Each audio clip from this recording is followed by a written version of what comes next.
is getting so frustrating. How much more can we take? We're erupting like volcanoes, blowing ashes in our face. We need change. Like a baby, you hear the crying. We need change. Like a flight that's on your tire. Baby, we just need some air, a little bit of space, some time to think it over. Maybe that can help erase all the pain we've made. Let us change this hate, oh. Take a moment, think about it. Why we always fighting?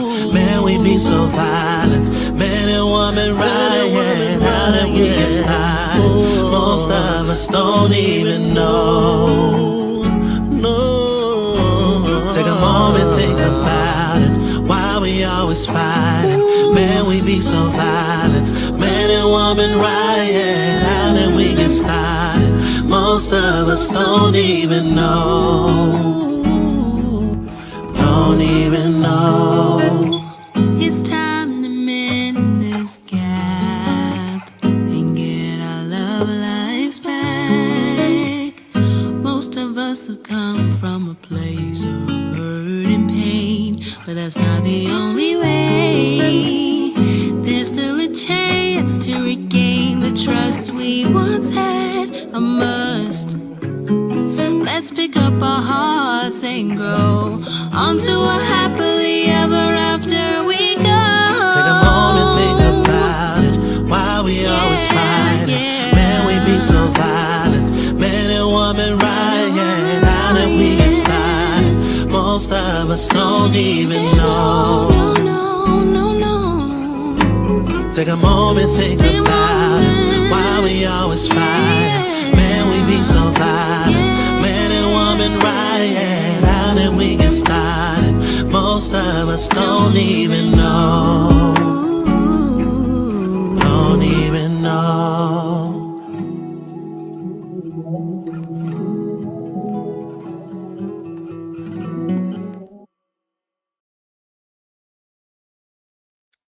All right. Welcome everyone. Bed Mazan Network. This is Love and Balance Talk Sessions. This is Love and Balance Talk Sessions where we're going to be going over topics that most people don't discuss. We complain about a lot of things, but we don't sit down and have the conversation amongst individuals that's going to break it down in the best way possible to yield results. All right, so I want to introduce the guests we got here. Matter of fact, y'all go ahead and introduce yourselves. Shalom. Oh, here we go. Yep, as usual. If you don't know me by now, you will never, ever know me. Come on now. He said that. He spoke to my soul, even though I wasn't born. Anyway, I am Dawood Akeem, the national agitator. You know, just here. All praise to the Most High Yah. Hallelujah. Okay. Welcome, Mora Dawood. Welcome. Who else we got? Shalom, y'all. I'm Mora Kayuya. Dawood Isha, just repping for the Remnant of Hope Ministries. Hello again. That's right. Remnant of Hope. Remnant of a remnant. Who else we got here? Come on now. Don't be shy. Shalom, everyone. I am Azante Tariq or Tariq. And I'm just glad to be here. Yeah, shalom. Shalom. And last but not least. Shalom. I'm Mora Ama, or also known as Tahora. Back again. Yay. Excited. I see a lot of masculine energy this time. Well, my it's just me and my good sister. My Isha will be here shortly. She'll be here shortly. So I'm letting you all know that. And what I want to do really quick, shame on me, by the way, you all. Forgive me because I should know better. I want to open us up really quickly in a brief prayer. All right. Those that's tuning in, I know that you're used to coming to these platforms and we're just going in, but we're trying to help yield results. So we can't get results without the Most High present. So I'm going to do a quick prayer. Everybody clear your minds, please. Morenu abidu makinu. Ani mebekeshe na bola keseshelka. Tora malekodol. Salaklanu alkol to mashahipezit will khani nafshi. Our Father, our Creator, our King, we ask to approach your throne. Please forgive us for any uncleanness, whether it be spiritual, physical, or mental. Thank you, O great King, for allowing us to come before the people today. We ask that your spirit dwell amongst us as we come before them and discuss these topics that's happening within our communities. We ask that your spirit just give us the knowledge and the wisdom and the understanding so that we can bring forth solutions and build together. Please shine light on the differences of our approach of these topics and let them be helpful in every way. And somebody that's listening, take a piece from whatever's being said to apply for their life. We give you all the honor and all the praise. Please forgive us for anything that we have done that offends you. Correct us without harm, hurt, or danger so that we can fulfill what you want us to do. Toda Rabah, we give you all the honor and all the praise. Praise the eternal power. Praise the Most High. All right. Forgive me, my people, for not opening up with prayer the first couple of sessions. But we're going to get to it. We're going to get right to it, you all. For those that's tuning in right now, if you have yet to do so, please make sure that you subscribe. Make sure that you hit that like button. Make sure that you share if you have yet to do so. It's about to go down. And I'm already messing up, y'all. I did not put the title that I have to share. You know, I need an assistant, man. You know, I need an assistant. My Ishad was busy. She had a lot of work to do. So, you know, I need an assistant. Here we go. The title of today is Respect and Decorum, the New Boredom. Ooh, that boy got bars. Respect and Decorum, the New Boredom. All right. When y'all heard that title, what did you think of that title? I will explain it, but I want to hear you all's thoughts. Respect and Decorum, the New Boredom. Well, it definitely wasn't bars. I'll tell you that much. Respect and Decorum, the New Boredom. The first thing that I thought about was most people ostracize those who speak at a certain level or intellect is at a certain level. So that's I'm only gonna give a tad bit because I'm not sure what your subtopics are. But yeah, that's kind of what I thought. So it's like we kind of shun those who are growing and developing. So that's kind of what I thought. Okay. I like the approach. This is why we have this panel, you all. We all gonna bring these approaches. Next, respect and decorum, the new boredom. Anyone? Come on now.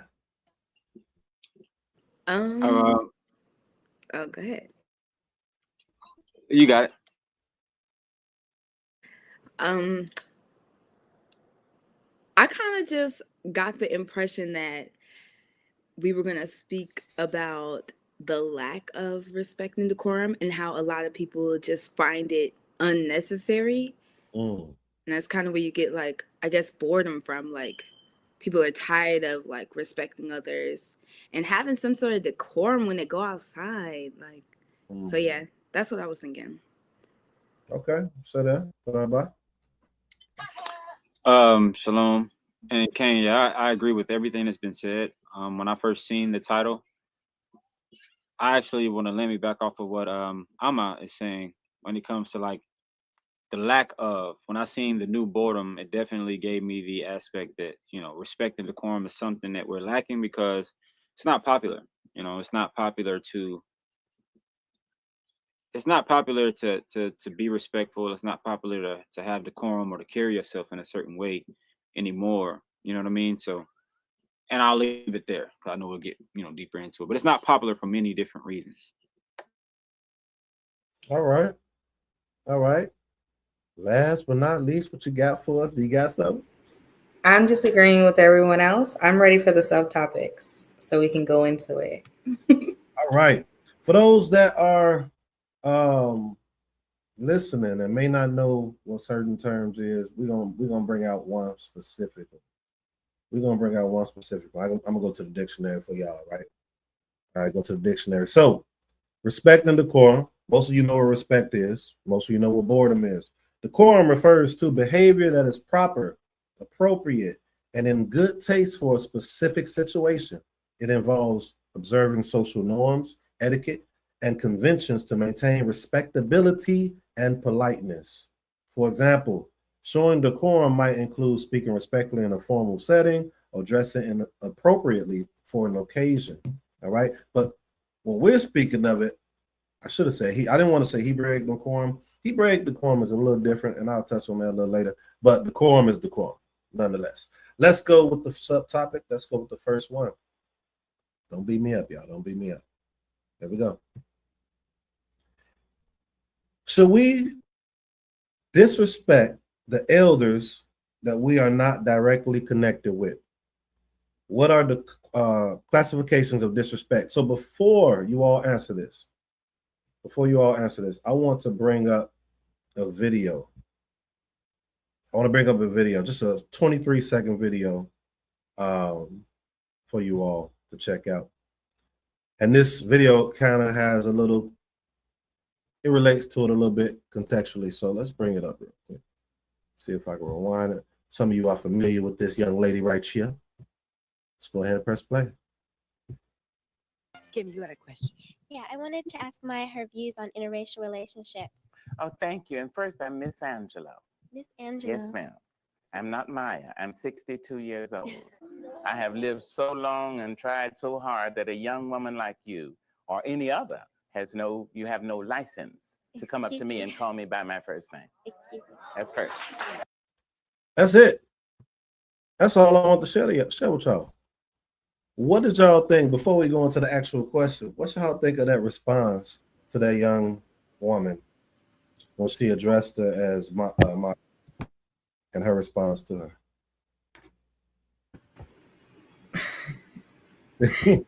Anything? Hey, well, I definitely want to address that because being from a different culture, nowhere can I walk into anybody's house without saying good afternoon, good evening, or hello, ma'am. You know what I mean? So she's absolutely right.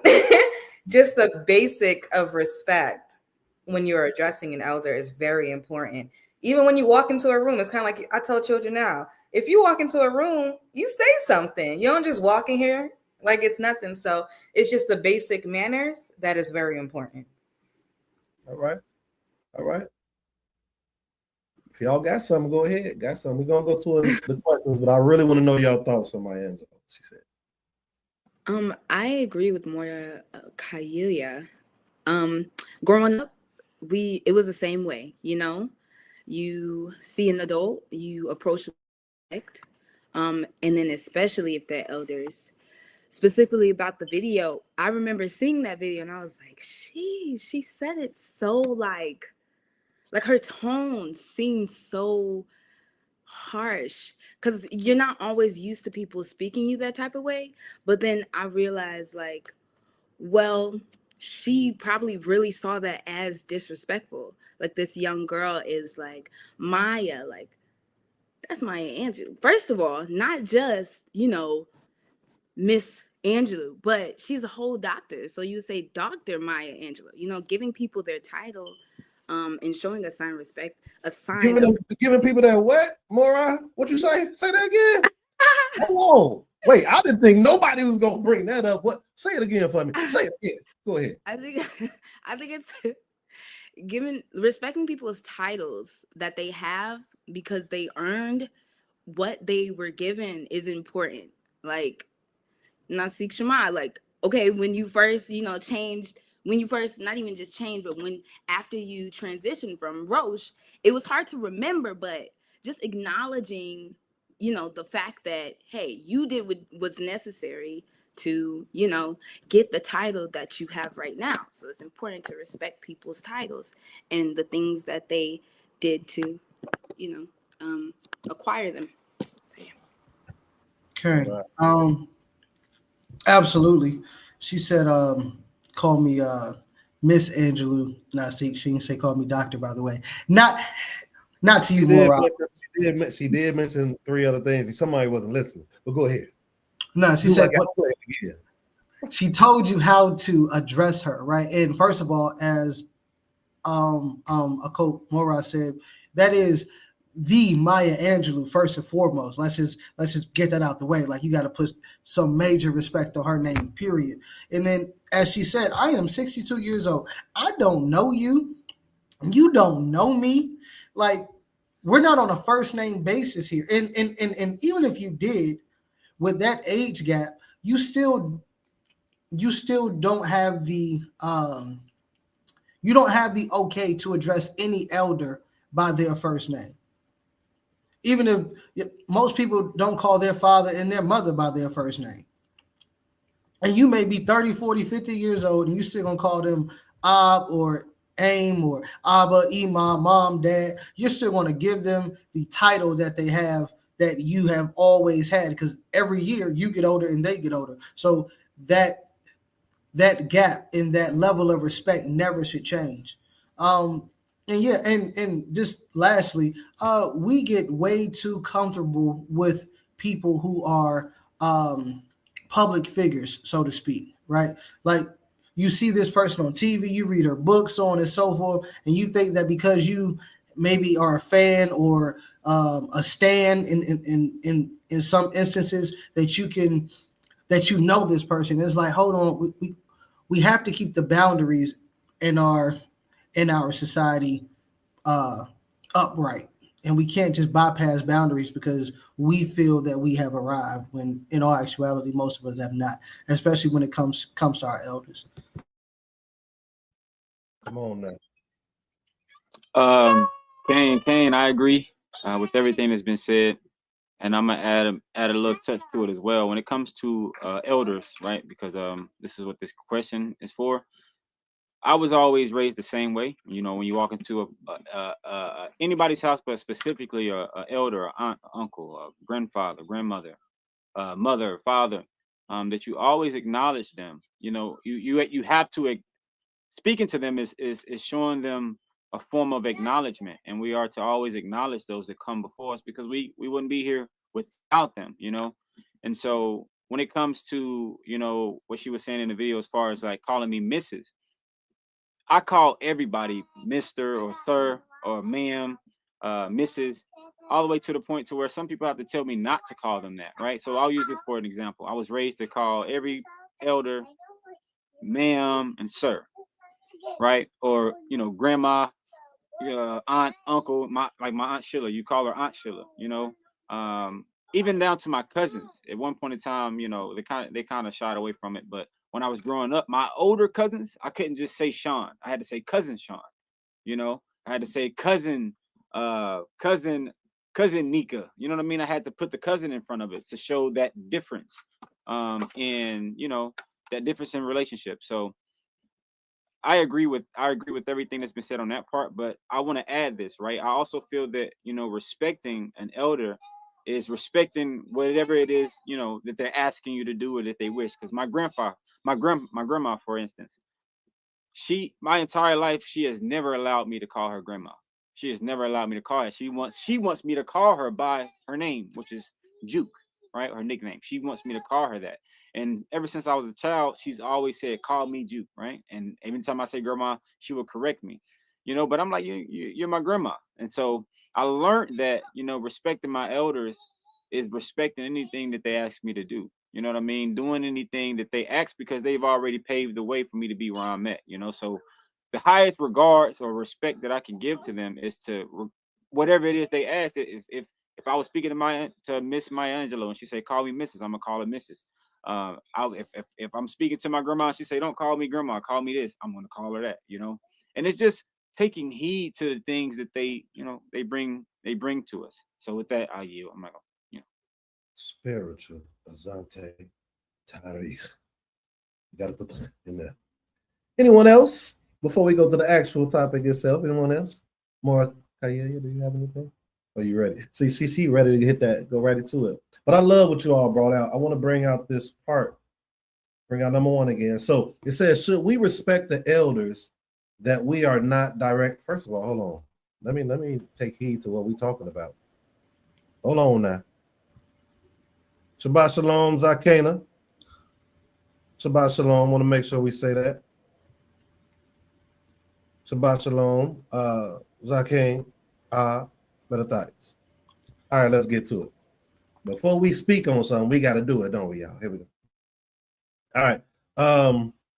Should we disrespect the elders that we are not directly connected with? Should we disrespect the elders that we are not directly connected with? Some of us, we spoke on elders that we're associated with, family, this and that. What are the what are the classifications of disrespect? Notice that Azante Tariq has said his grandmother said, "Don't call me grandmother, call me Juke, right?" King.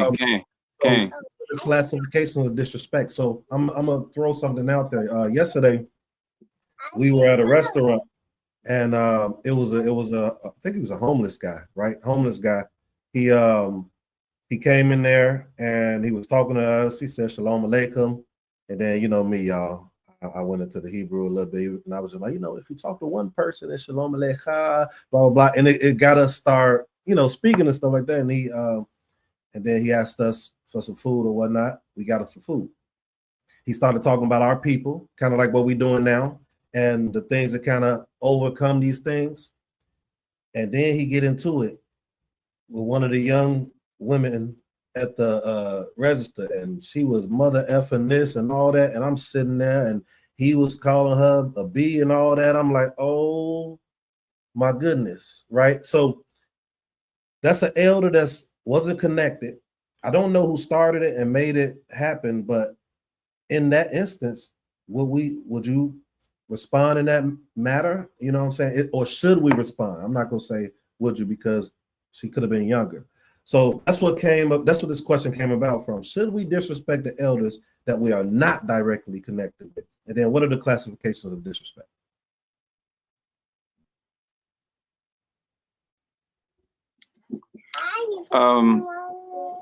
To answer that, I would say, for one, we should always respect any elder that we come across, any elder that we see in the store.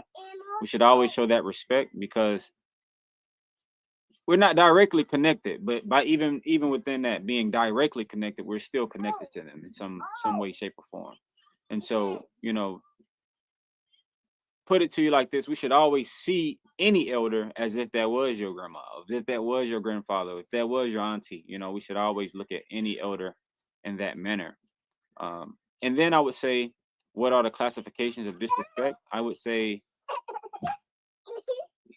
the classifications of disrespect would be first to know, well, because I mean, if you don't know a person and somebody you're not directly connected to, you don't know really what things they classify as disrespect, what things make sense. Like the video, Miss Maya Angelou, the girl that she was talking to may not have, in her mind, it might not have been disrespectful. She was just speaking until she was corrected. And I think once you're corrected by an elder on something,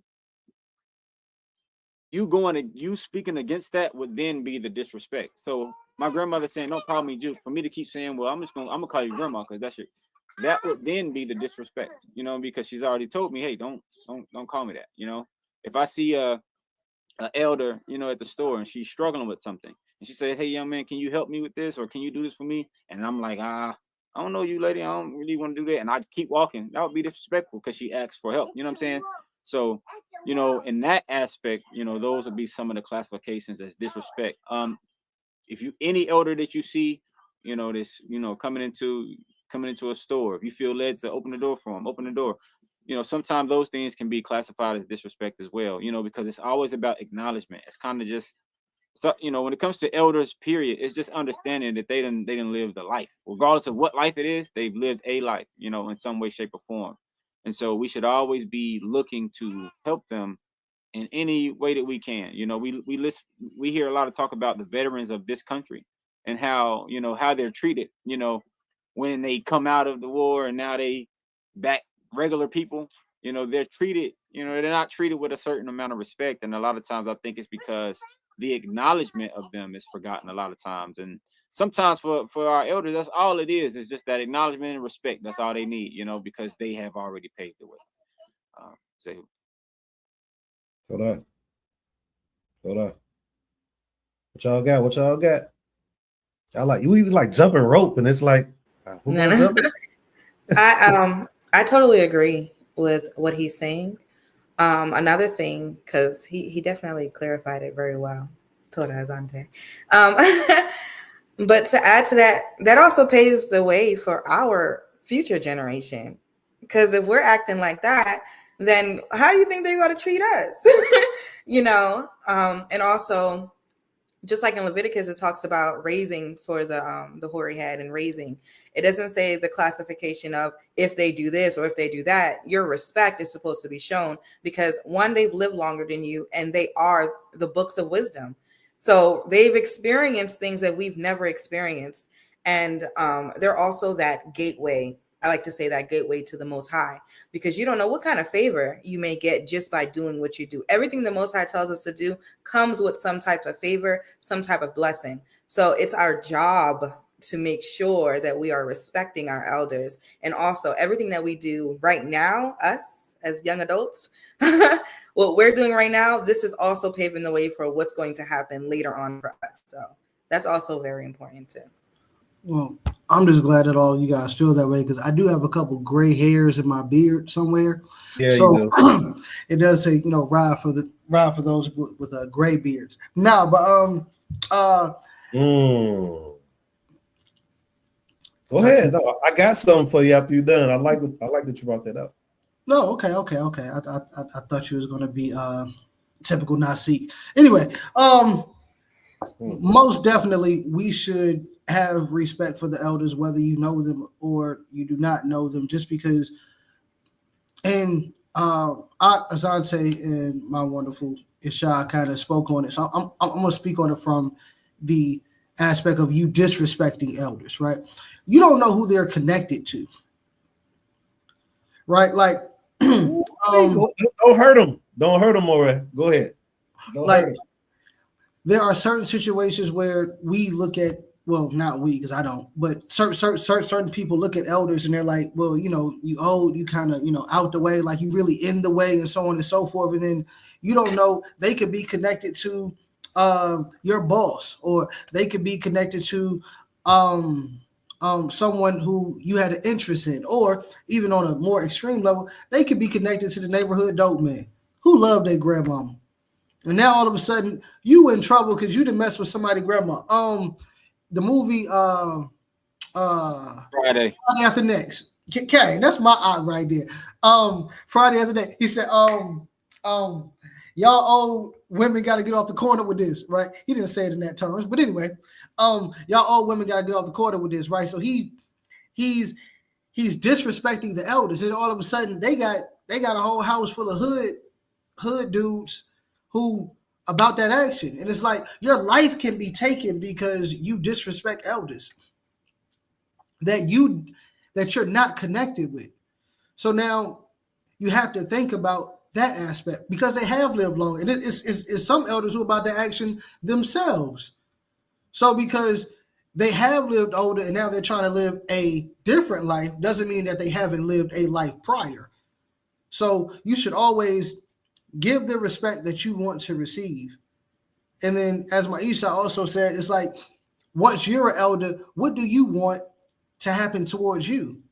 Which can go into, a completely different conversation. But this particular question is about those that you don't know. And I believe that you should, as Ma'ak said, treat everybody as if you do know them. Show them love, because that's exactly what we're supposed to be anyway, right? We're supposed to be walking representations of the Most High. So, are you? Man, you know what I love about all y'all? First of all, More Daoud is cold, y'all. That is the only thing I love about him. He's one of the greatest teachers I know.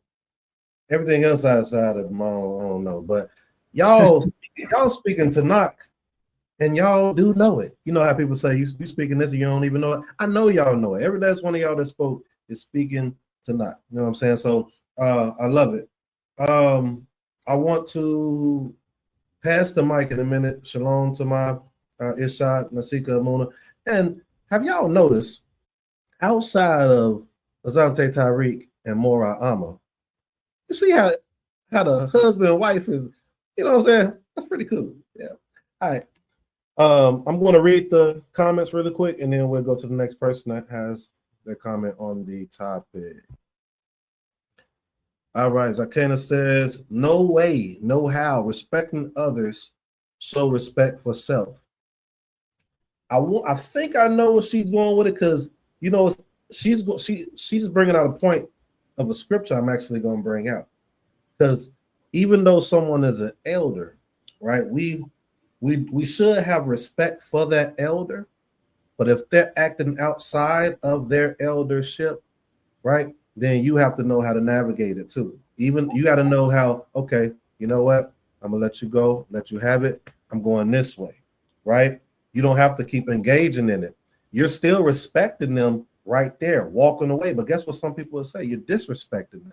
No, you have to, if that elder is not even respecting themselves on being a representation of a true elder, then you got to be wiser than your teachers before you. Who said that? Who said that?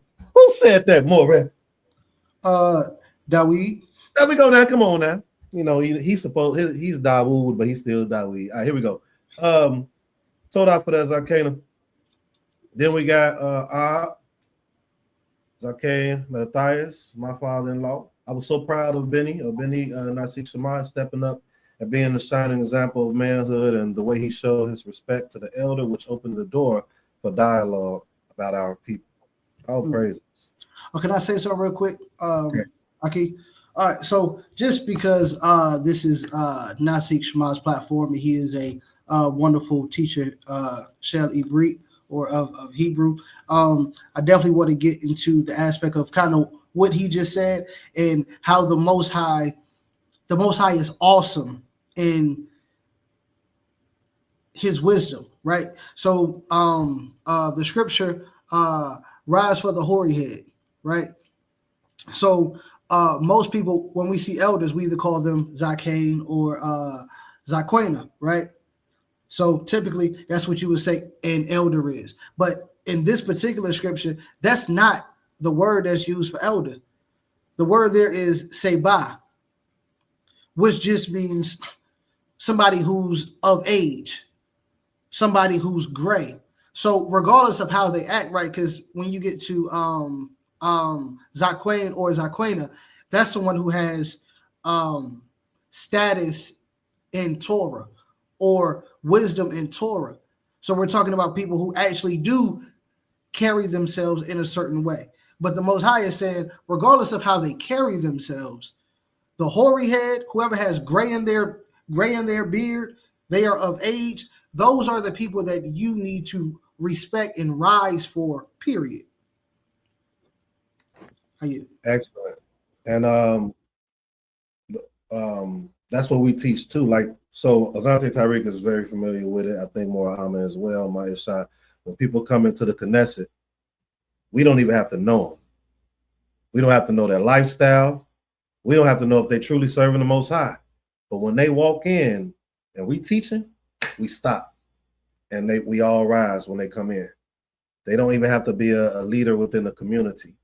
They are an elder. And then when we do that, one of us, we acknowledge, we tell the people why we're doing it. Because even those of us that's in this walk, we're not even familiar with Leviticus 19 or Wahika 19.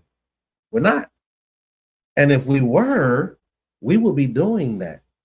See, y'all, we get into a lesson right now. But if we were, we will be doing that. Like literally during service, if an elder walked in that Knesset or those Knesset or Knesset, you rise, you stop. That's it. So Todah for that, bringing that out. That's the part that I was talking about the gray.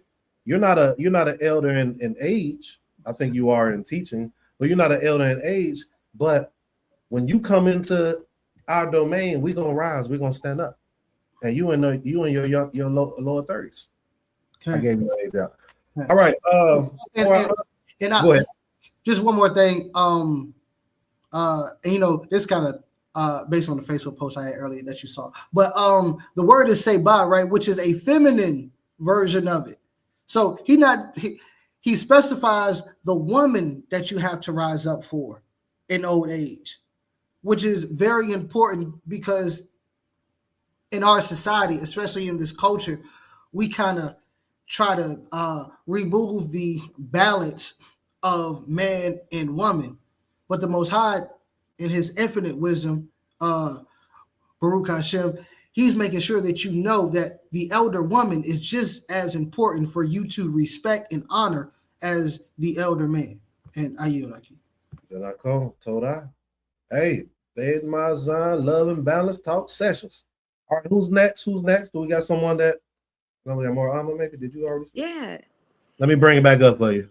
Okay. Thank there you. We go. I feel like everybody kind of touched on like what I was thinking in my head. I was like, oh yeah, I got another point. And then somebody said it and I was like, okay, y'all got all the points. But just to kind of piggyback, like the Torah doesn't. What? Did you see all that? Whoa. Y'all gotta. No. Okay. But to I guess kosher back on what everybody was saying, the Torah does not discriminate when it comes to your elders. That's kind of like the whole gist. Like the Most High does not tell us to discriminate, on who we should be respecting. So we should be respecting every elder we see. And I would say, like, oh, it does depend on the gray hair. But when I think about it, there's a lot of young people that are stressed out with gray hairs and they're younger than me. I don't have any gray hairs and I know some people with gray hair. And so I think it's not just about, gray hair, but also just the fact that like this person is older than you. So like whenever I see somebody, because I'm 26, so if I see somebody that's like 27 or 28, it doesn't matter if we're in like the same age range, I still try and show respect. Just by acknowledging, like I don't have to say, oh, if my friend is 28, I don't have to say like every time I talk to Amuna, I don't say, oh, Nasika Amuna. But when I see her in like a different setting, I might call her that. Or I'm still showing respect by acknowledging, the what is the word? I'm just acknowledging her level of experience and knowledge that she has over me. So I'm respecting her as somebody who is, my elder in a way. So I think it's important to like kind of just remember that, like in America, we don't really, a lot of times we don't show a lot of respect for each other. Barely our elders, but especially not each other. But me and Amuna, we watch like these Korean shows and you can tell that they respect the people that are older than them. It doesn't matter if, they're in the same age range. If they see somebody that's even a year older than them, like based on their year, they still give them some sort of respect, some sort of title, because that's just what you do. Like you can't just, walk around assuming that, nobody deserves respect. By showing that respect, it keeps a level of just honor and remembering like who people are. I think that's like I think it's an important thing that we should be doing. Like if the Most High, highlighted that in the Torah, then that's something we should be doing. Again, no discrimination. And then you're saying like classifications of disrespect. There's so many classifications, I feel like. But I guess too, I could talk about is like verbal versus nonverbal, classifications of disrespect. Like when I was a child, okay, I did not cut my eyes, promise you. But some of the, sometimes your mother's talking to you and you're upset, and so you cut your eyes real quick. That's a form of disrespect. Or you going hold on. Yeah. I just disrespected you right there. My bad. But is cutting your eyes the same as rolling your eyes? I just want to get clarity. No. Well, okay. To me, I don't think so. I feel like cutting your eyes is like quick. Like you're just like quick, and it's acknowledging. Like it's like, okay. Whereas rolling, like you're actually rolling your eyes. I don't know. My email made me very clear on what was what. But everybody has different, definitions of that. But yeah, like, even, we were already talking about verbal examples of disrespect, but some more nonverbal examples of disrespect would be like cutting people off. No, I'm just kidding. But cutting your elders off, and even your body language, like like your body language, like I work at a daycare, and there's a lot of older women there, and sometimes it's hard to like work with people that are not your age or in like a different time, because they don't know how to, like, they might not be as quick as you, or they might not understand certain things. So sometimes you can get annoyed, and so you start to like, chill out on how you approach them and how you talk to them. But it's important to remember to like take your time, take a second, and just remember who they are, and being mindful of like how you're approaching that. I find myself doing that a lot. Yes, I find myself doing that a lot. Sorry, I was reading the comments too. But yeah, there's just some examples, but there's quite a few. Could you certainly just roll your eyes maybe like 3 times while you were just talking? I counted. So she said it's cutting, so she said, my fault. think it looked the same. It just looked like it was one slighter than the other, like when you blow the shofar a different way for different, but it's still blowing the shofar. I don't know. I mess with more. I do want to bring out just for provoking thought. Did everyone go? I feel like more Kaelia. Did I go? Did you go? Okay. I don't know if my Isha is able to go just yet, but she is present. She will be able to speak soon if she's not able to now. Are you able to speak now, Ishti? King. All right, you wanna speak on the on it? You want me to pull it up for you? King Babakasha. Toda. Oh, so we disrespect the elders we are not directly connected with. What are the classifications of disrespect? Should we disrespect? Well, I mean, I grew up, of course. Let me see if I can get my camera on really quickly. Oh dang, she beat me too. I was just about to get on you for that. Oh, she's good. She's good. Oh, Salakli, Lakulam, forgive me, everyone. Shalom, shalom. If I didn't already do a greeting. Give me a little minute. Okay. I can't see that well. Should we disrespect the elders that we are not directly connected with? No, not at all. Actually grew up with my Horim parents being big on respect. And growing up, I didn't call adults by their first names. I didn't talk to elders specifically like they were our age, like they were peers. That was a no-no growing up. And I would just raise that way to respect them, because that could be anybody's grandmother. I think as someone else said, that could be someone's grandma, auntie, mom. I mean, and think about it. You wouldn't want anybody disrespecting your grandmother or your mother. So we are to definitely show them respect. And then they're elders. They're in their, I mean, you're a baby, you're adolescent, then you're adult, and then you're elder. After that elder, that's usually after this, or the stage is close to your transitioning. So we are to respect them in one of their most crucial times of age. Could you bring up the second question, Tabakasha? What are the classifications of disrespect? The classifications of disrespect, to me, engaging in foolishness with the elder. For instance, when I'm at the store and I'll see elders in those little carts when they're getting their groceries, I always volunteer and ask them, do they need something out of the freezer aisle? Because what do I look like? A fully capable adult getting my groceries, putting it in my bag, but an elder is struggling opening the refrigerator door because they're probably too weak to stand, and I'm just right there getting my groceries. So I always ask if they need me to get something for them.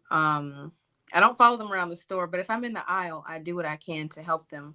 And I also don't believe engaging in arguments with elders. If they're wrong, then they're wrong, and there's a easy way to just, you know what? Okay, I've had enough and leave. I don't think we should go backwards and forth with people that are old enough to be our grandparents, like we're about to square up with them. That's just not, that does not make any sense.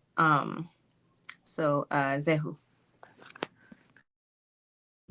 Oh man, see, y'all got me. I need to get a piece of paper and pen so I can remember the stuff. So I'm gonna try to go backwards.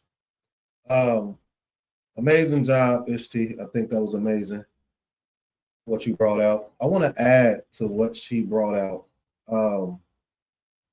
I agree with it. I think that is levels in this type of conversation. Like if you have leadership or those in the form of leadership, you may have someone that is, I don't know, 45 and then someone that is 60, right? And they have this particular organization or organizations they're a part of or whatever it might be. It may be some type of back and forth, but not in a way I think what my Ishaq is talking about. I think you're talking about like arguing and yeah, I got you. But one of the things I thought about when you brought it up was the story with Eob. I am so bad with names, but it was 4 of them. But the scripture only talks about 3 of them that spoke wrong against Job or Eob, right? And the young guy who was not on the caliber of the other 3, he was bringing things out to Eob, to Job, as far as what he thought, what his concern was in the matter. So his youth, he was younger than Eob. He wasn't an elder. And guess what happened at the end? The Most High, according to the literature, did not even say that he did something wrong, right? So I believe that us as younger adults, when we come before the elders, we are supposed to, as my Ab-in-law said, and I'm gonna start saying it because I never said it, ponder our thoughts.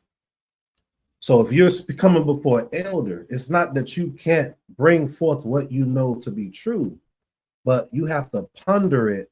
Make sure what you say is calm, make sure it is, put together properly, make sure that it's righteous, right? And then if the elder comes back at you disrespectfully or whatever it might be, at that point, I just wanted to bring that to you. Shalom. Boom. It's a certain way to do it. But what we witnessed yesterday, Ishti, that's not the way we shouldn't do as people.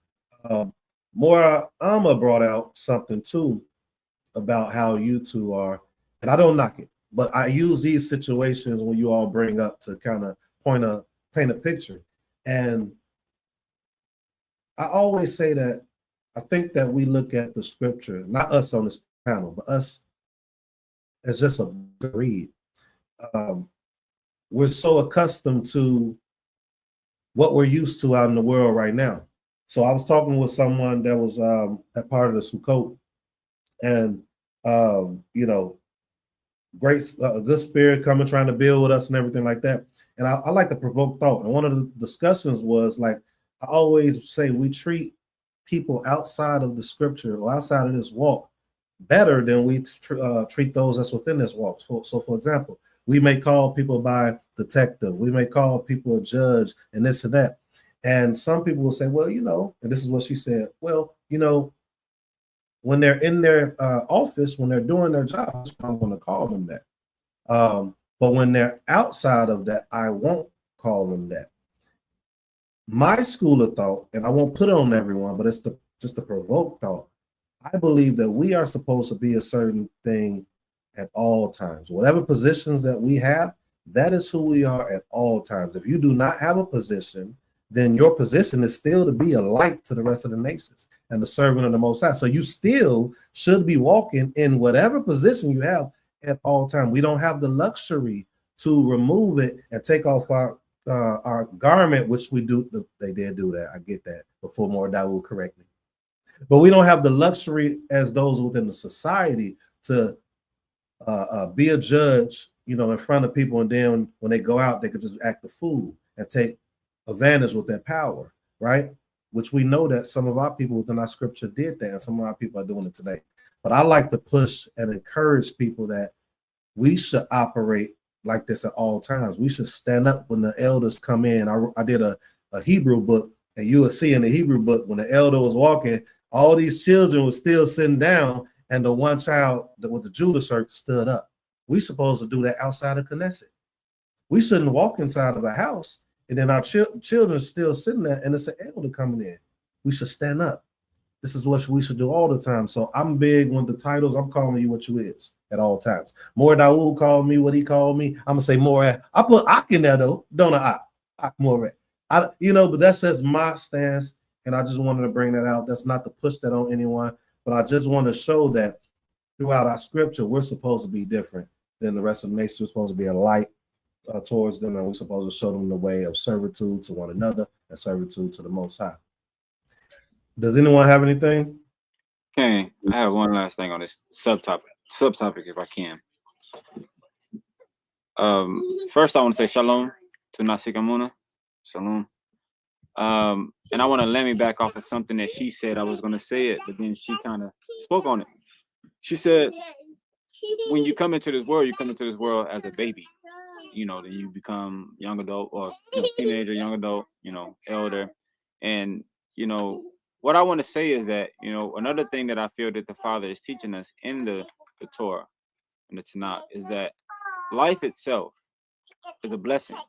Life itself is very, very, very precious, and it's almost like at one point in time, especially for our people, to reach the age of 20, 25, 18, at one point in time, these were always seen as very, very, very big accomplishments. There's a movie called Don't Be a Menace, right? And what one of the brothers was saying in the movie is that hold on, Bubba, is that a lot of brothers don't make it to the age of 18, age of 20, 23, and so life itself is a blessing, and especially when you've been able to acquire and reach a certain age, you should always be able to just get respect just based upon that. You're still here, you know what I mean?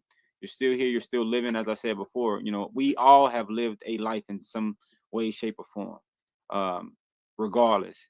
And so when you come across someone that's older than you, because a lot of times our respect is based upon, a person. When it comes to like our elders, a lot of times, sometimes we can give respect based upon accomplishments, but even if you ain't accomplished nothing in life and you on the side of the road, you know what I mean, and an older man on the side of the road and you don't have anything to say for yourself, you still can say that I'm here, I'm still alive, you still have lived to be whatever age that you are. And so you should always, give people respect in that aspect, because like Nasika Muna said, a lot of people are, here one day and gone the next. A lot of people, are making transitions where, they're here at one point in time, and when you get older, you're towards that latter end of life. And so, always give people respect and show that you acknowledge the fact, and you can see the fact that they've made it this far.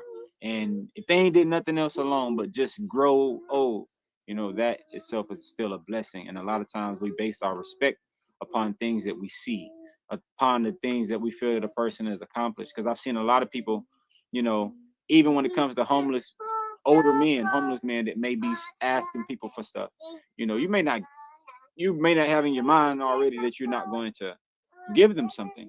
But how many times do we just they asking us and we just walk, don't acknowledge them, don't say I would if I could, or if I just don't have it to give. We won't even still speak to them. We just go ahead. But that's still an elder. That's still somebody that, So I just think that, just wanted to throw that out there as well to give that perspective that, life itself is a blessing. It's precious.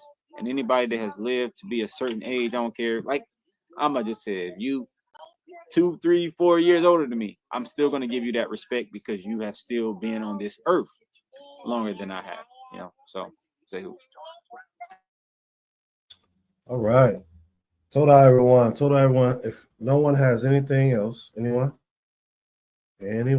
All right. I'm going to bring out a couple scriptures. You all kind of touched on it already, but I want to bring out a few scriptures just to read. Leviticus 19:32 says, "You shall rise before the aged and show reverence to the old. You shall fear your Elohim and the Most High." And I think it's interesting that it's saying you should fear the Most High right within that same scripture, because the Most High is telling us and showing us the importance of understanding why we should rise. And you all touched on all of that, which I appreciate you for. Proverbs 16:31 says, gray hair is a crown of glory. I got a couple of them too. It is gain in a righteous life, you know, but don't think just because you got gray hair that you're righteous. You just better make sure you are righteous, you know. Don't think that. That ain't what the scripture said, but we're going to keep going. Job 12:12 says, wisdom is with the aged and understanding is in length of days. I love this part because, yes, we know that to be the case for elders, right? But age could be in different subjects too. It doesn't necessarily have to be just a number. It can be your experience in something that is greater. Azante Tyreek is way more aged than I am when it comes to dealing with the land, dealing with things pertaining to that. My Ishai is way more aged than I am when it comes to growing food and things of that nature. You know what I'm saying? Morakilia is extremely aged when it comes to dealing with healing of the body. By the way, I need some more of that beard oil. I ran out. It brought it. It's all long and stuff. So make sure y'all hit up more Dawood and more Akilia with their products. And more Ama is really aged in the areas that she's learning within school. So it's talking about age. And I am way more aged than you in basketball. I'm way more aged than you in music. No. It's just a whole lot of aged. Yeah. So I wanted to point that out. Wisdom is with the age, right? So age is just an amount of years dealing with something, dealing with life, or dealing with just things pertaining to life. All right. That's why when Mora Ama brought that out as far as with the other cultures, that was part of our culture too. It's a shame that my Isha and Mora Ama got to go to another culture to love that culture more than ours when it comes to. I'm playing. I'm talking about Korean people. No offense. They go shut this channel down because I'm talking about them. But I'm with them on the Korean though. Sorry. Yeah, kudos to them. No, seriously. Their culture is amazing. My Isha brought out when I say culture, I'm talking about how they hold each other up and really love their people and things of that nature. Even so much so, and my Isha was the one that brought this to me. We was watching it, and she was like, have you ever noticed that you never see another race in none of this? I'm like, wow. In most of them that we watch, it's only their people. But see, I ain't gonna get into that. It's another topic. Let's keep going. Let me finish reading these, and then I want y'all to comment. Let me just finish these real quick. Let y'all comment. Sirach 8 and 6. Do not disdain one who is old, for some of us are also growing old. You all touched on that, right? Torah speak on that too, about a stranger, because you was a stranger. It's all this is saying the same thing.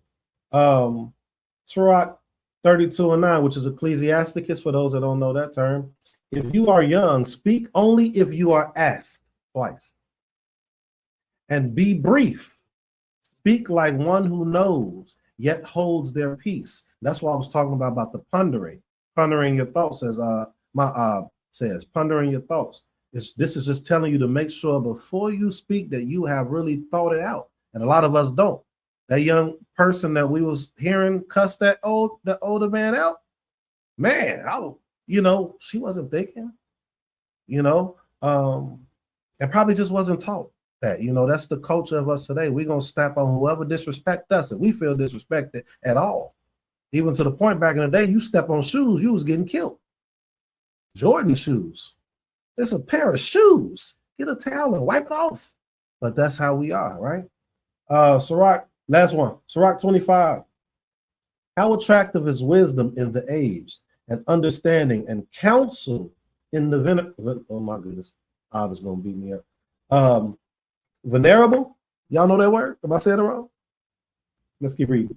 Which rich experience is the crown of the age, and their boast is the fear of the Most High. Now, this is the part where I thought Zakena was bringing out when she was saying as far as how they supposed to walk in it. So this is saying rich experience is the crown of the age, and their boast, right? Their mouth, how they move and what they present from their body is the fear of Yah. If it's the fear of Yah, then you know how to deal with not only Yah, but the people being aged. So yes, we stand up to the age when they come in and things of nature, but we got to understand also that just because they are old, they may not be wise when it comes to the Most High. And that's going to be your job that they can learn from too, as Dawood said. All right. Anybody have any closing remarks to this specific topic before we go forward? Go ahead, Maura. Yeah, I was just gonna say, just based off like this, kind of based off what everybody was saying, I think that we should also take into account that that requires us to have a level of accountability and control over ourselves. Because, you know, sometimes elders can come to us with mental, you know, issues or in anger, and they might come and, you know, they might not be giving what might not be showing the I lost it, y'all. They might not be acting the way that they are supposed to act as your elder, but that doesn't mean step outside of yourself and what you know is right. So yeah, I just wanted to point that out. I thought that was important. Shout out for that. Shout out for that. Hey y'all, this panel is hilarious. I just want y'all to know that. All right, let's see if there's any comments before we go forward. What about the old idiots? I agree. He said old idiots. It's true. We have them. As I spoke up on earlier, if they get into that place where more armor brought out, am I okay? If they get to that place with more armor brought out, it's our job at that point to be like, you know what? Shalom. Walk away. Don't engage in it. You know what I'm saying? Unless they're putting their hands on you, don't engage in it. Because when you leave, they're going to end up learning from that situation in some capacity. Something's going to happen. And I know a lot of people don't want to hear that. It's like they need to have accountability to what they did, things of that nature. The truth of the matter is this: there's no communities like that. People are not in communities or even being respectable communities with those type of accountabilities and measures in place. You're going to have that all across the board. It's always been a remnant of a remnant from the beginning. It's always been these, what you call, what about old idiots? Those are the ones who the prophets was being sent to. Those elders and those leaders, those old idiots that you're talking about, and I'm not trying to call them that. I'm only reading what was said. Y'all never heard me say old idiots before, but I have to address it. And I think it's a great topic or a great thing to speak on, because that is just what's been the case through our literature. All right, you all, let's go ahead and keep moving, because I don't want to keep talking. Before we go into the next topic, I'm going to bring something out. I'm about to share my screen, and we're going to do a little reading real quick. Now, y'all, here we go. Let me know when if you all can see this. When partners cheat, who do they do it with? When partners cheat, who do they do it with? Now, before we continue, just in case you all are thinking we're going off topic, it says respect and decorum, the new boredom. Respect and decorum, the new boredom. All right. We bored from all this respect we got to give and this decorum we got to give, operate with one another. It says there's a lot of research. This is Psychology Today. There's a lot of research out there looking at how many married people have committed infidelity. The results vary a bit across studies, but the best estimates suggest that between 1 in 4 and 1 in 5 spouses cheat at some point in their relationship. That's a lot, to be honest with you all. However, surprisingly, little work has looked at who people are actually having sex with when they commit infidelity. Now, before I continue, let me make sure I can look at y'all real quick. Let me go back. I know within our community, some people may say, oh, we can't cheat and all that stuff. Yes, you can. If you're being deceiving, If you're doing all these things that's against Torah, lying to your brother, to your sister, to your wife, whatever, that is classified that as well. But we ain't gonna get into that now. Let me keep reading, and I'll let more Dawood teach us a lesson on what I'm talking about. All right. It says, do cheaters usually do it with someone they know? Here's the kicker, you all. Do cheaters usually do it with someone they know or with a stranger? And does this differ for men and women? A recent study published in the Journal of Family Psychology offers some insight. In this study, researchers analyzed 9 waves of data from the U.S. General Social Survey, at a nationally representative survey that is conducted most years. In total, they looked at the responses of 13,030 Americans collected between the years 2000 and 2016. Who married people have affairs with? In each year of the survey, a question was asked of those who were married and reported having engaged in extramarital sex about the other person with whom they had sex. The response options included a close personal friend, neighbor, coworker, or long-term acquaintance, casual date or pickup, person you paid or paid you for sex, and other. It turned out that most people reported extramarital sex with a close personal friend, 53%, 53.5%, followed by the category of neighbor, friend, long-term acquaintance at 29.4%. So by and large, affair partners were well known to the persons committing infidelity. All right, I'm going to stop there. I'll read this last part. It was far less common for people to report cheating with a casual date or hookup at 21%, or to engage in some type of transactional sex, okay? So the bigger number that I'm focusing on is 53.5% is a close personal friend that they did it with. All right, let's stop sharing. Let's get to the actual topic. Is it our lack of boundaries of the opposite sex that allows for temptation and follow through to happen within marriages? Is it our lack of boundaries of the opposite sex that allows for temptation and follow through to happen within marriages? Whoever want to go can go.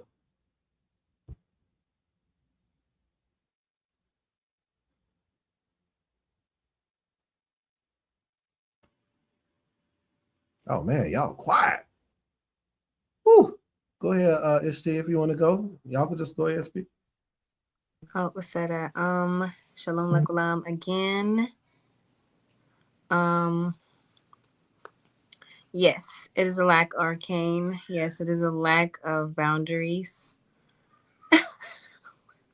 Sorry, the comment. I believe it's both, because I'll be balanced. The reason why I say I believe it's both is because naturally, if you work in the secular arena or whatever arena you work in, you're going to work with the opposite sex, right? So every day you're opposed with, whether you're married or not married, you're opposed with temptation of people, approaching you, or you having the desire to approach people. So it's a two-way street in that. But I do believe it's also a lack of boundaries. And even our literature speaks about that. It says, do not entertain or sit with a married woman.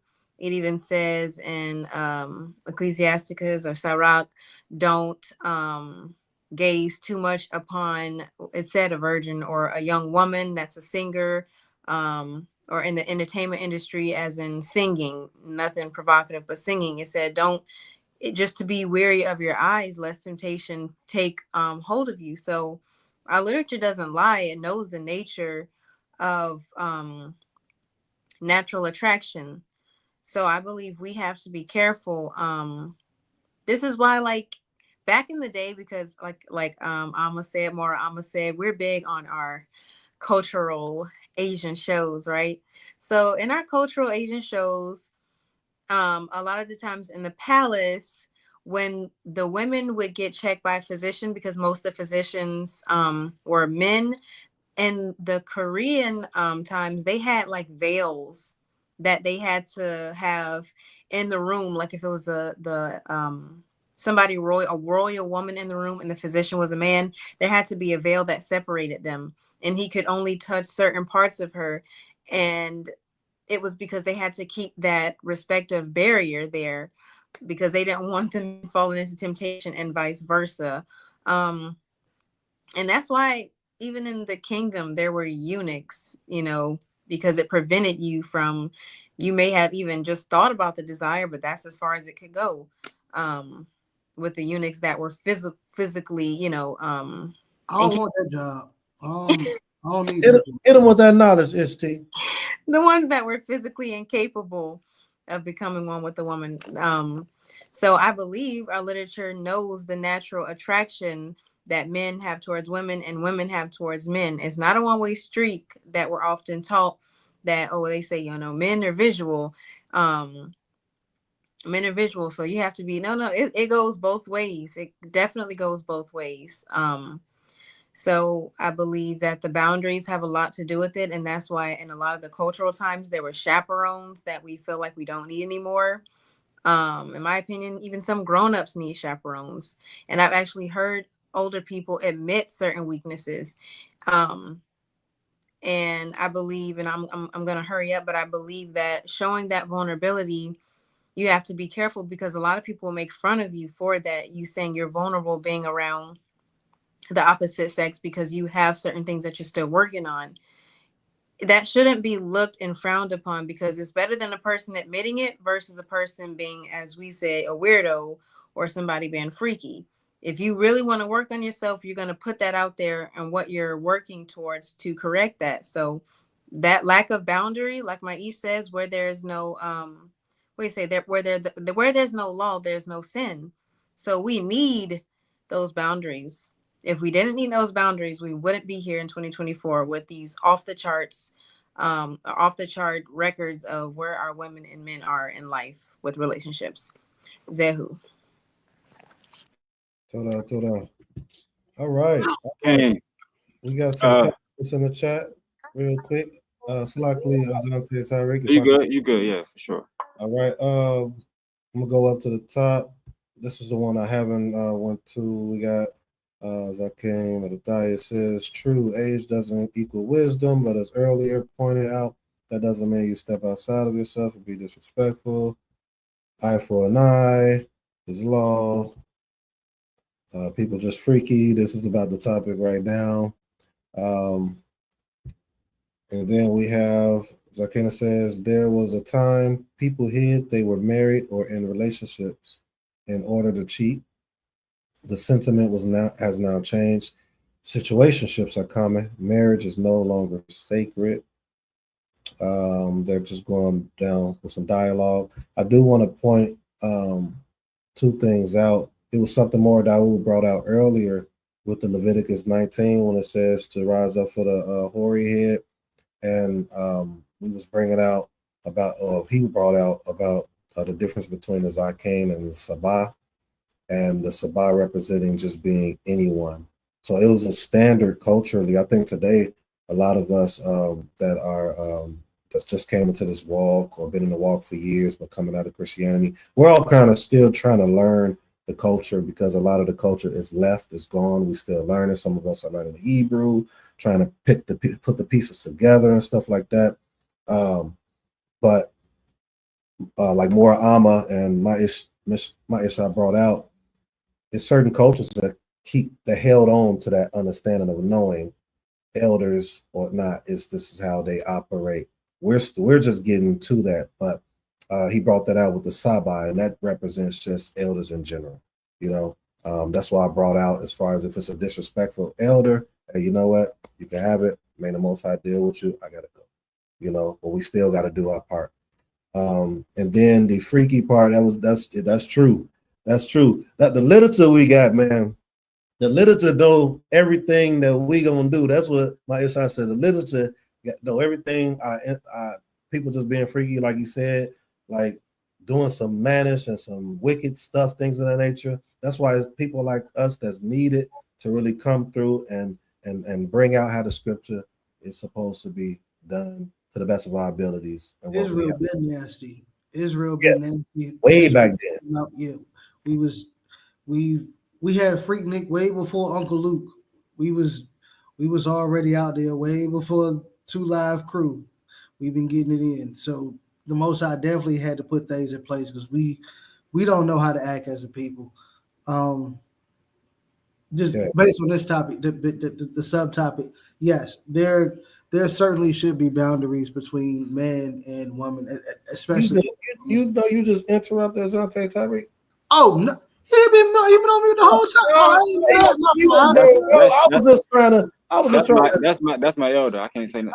I was just trying to look. I was trying to address the comments, and I want to just address the last comment, and that's it.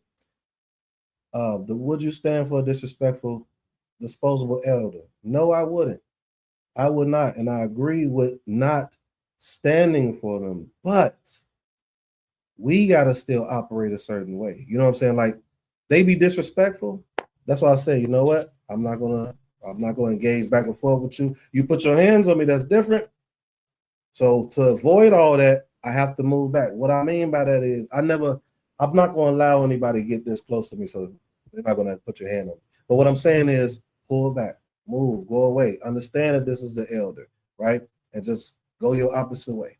You know, most of us don't have things in place to where that elder could get reprimanded. We got to understand that's the missing piece in this culture. We elders today have no accountability.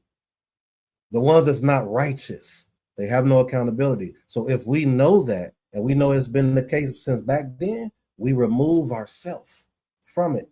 That's the only thing I wanted to speak on, you all. Go ahead, take the floor. Yeah, more. I was gonna say you can finish your thought because you was already in thought. No, Aki, no, Aki. I did cut you off. No, come on. So that, so man, so can you put the question back up there? Oh man, that's what more I was almost telling me. See, that's why I put it in here. I got you. Here you go. My bad, y'all.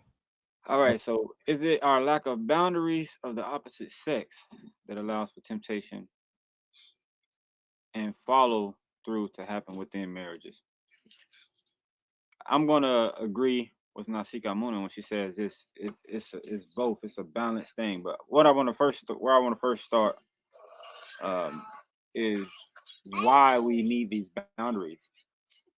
You know, when you go back to let's say the beginning of time, whatever your understanding of school of thought is on the story, we were at one point in time in the beginning, we were created with a pure nature, right?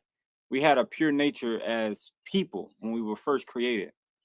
And when the fall came, when we fell as beings, we left out of a pure nature and went into a perverted nature, right? And so now, because this is the reality and this is the place that we have to be able to get to, but we're not there yet. So we need boundaries. We need boundaries because we have not yet, as people, as men, women, we have not made the laws of the Creator, the Torah, the boundaries on our minds. And so because we don't have boundaries on our mind, we have to set in the spirit realm, we have to set physical boundaries. Because why? You know, a lot of brothers will be around your Isha and will what? Have thoughts, impure thoughts, no boundaries on their minds that should not be there, you know? And so if the opportunity presented themselves, you know, that person would probably fall victim to that spirit, you know, that is within them. And that's how it always happens.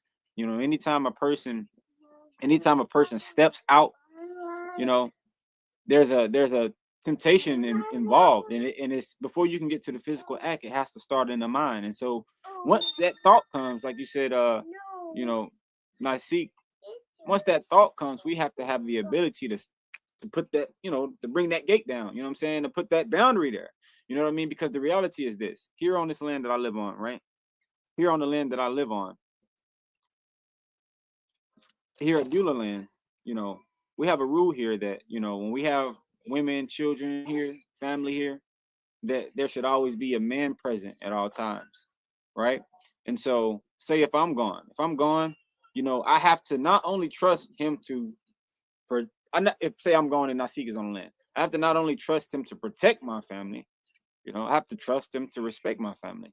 I have to trust him to respect, you know, my Isha. If he has to bring something over to the house, I have to trust that he already has boundaries set inside of his mind, that, you know, he's not going to look at her in a certain way. He's not going to say something slick or say something, you know, these things have to first be embedded in us. And that's why I'm saying it the way I'm saying it. Before, I know we here understand that, but for the edification of anyone that may listen to this, you know, it starts within us. And it's us that have become perverted as people, to the point to where, you know, in reality, you know, I should be able to trust Nasik enough to know that even if him and my Isha was in the same place, the same room, he would only see her, he would literally see her as his sister. But we aren't, you know, that's a different place where we have to get to. But in all, to answer the question, I think yes, we have to have boundaries, because, you know, at the end of the day, you know, the Father does understand the nature that we have taken on. And so until we can master our spirits, master ourselves, we always have to have those boundaries there, because at the end of the day, people may not speak up on the things that they struggle with. Like Nasik Amuna said, everybody's not going to be honest about where they are in life. And so to just create that protective barrier, we have to put certain things in place. We have to be, you know, like it says in Sirach, to not even sit next to another man's woman. You know what I'm saying? Because I seen a comment, marriage is sacred. You know what I'm saying? And it's lost. Hold on, Baba. It's lost its sacredness. You know what I mean? We don't look at, you know, we don't look at people, we don't look at life the way we should. And the Torah teaches us that. The Torah teaches us is that, you know, at the end of the day, if that's that brother's wife, that is his prize, that is his possession, that is his, you know, that's his. And so we have to overcome our minds, set boundaries. The law, the Torah is the boundaries. And once we take that and make that the frontlets of our eyes, you know, the frontlets of our minds, then, you know, we won't see as many things taking place. And then also for you to bring out, and with this I close, for you to also bring out the simple fact that it's with people that we know, that we are well known, that you've been around for a minute, you know, for you to have known a person a certain period of time and then it happened, that means that the thought has been going crazy to manifest itself. So that's what I'm saying. The boundaries has to start first in our mind. You can put all the physical boundaries all day long, but if that mind is not tamed, people know how to jump over a fence. You know, people know how to crawl up under a fence. We from the hood. We can one hop that thing. I ain't even put the hand on it and jump that thing. No hands. But no, seriously, on a serious note, man, it's sad, and it's a reality that we have to. And I'm speaking for the men because I'm a man. It's a reality that we have to address. And in certain literatures, when you read into certain things, they teach that even to look at something and to desire it, you're already guilty of that spirit, because the spirit is there. You know, you just waiting on the opportunity to do it. But we have to get back to our pure estate, our pure way of thinking, viewing our family, each other. If that's my brother, and I say that's my his Isha is now my sister. You know what I mean? And we have to look at things that way. But the reality is, if you don't come from me blood wise, then I'm not going to. It goes into the same thing before. Should we still show respect to this elder because they're not biologically mine? My grandmother, my grandfather? Yes. Should I still show the same respect and decorum to a brother that's not my biological blood and his Isha that's not my biological? You know, of course. And once we get back to that, you know, we'll see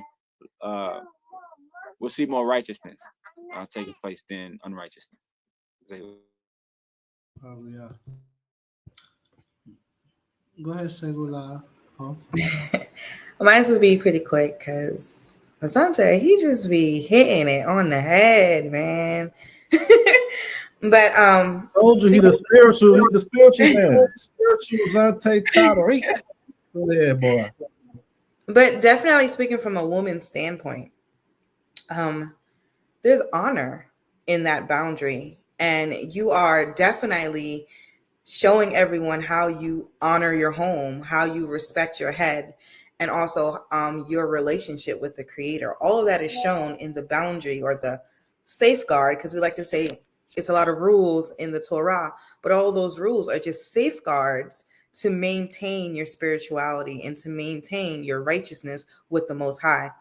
So for us to not have boundaries, why everywhere in the scripture it talks about discretion, it talks about prudence, and it talks about making sure that we're using discernment in everything that we do. So us having that boundary is very important.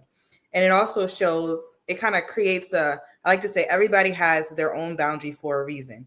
Meaning my boundary is so that you know, don't mess with me.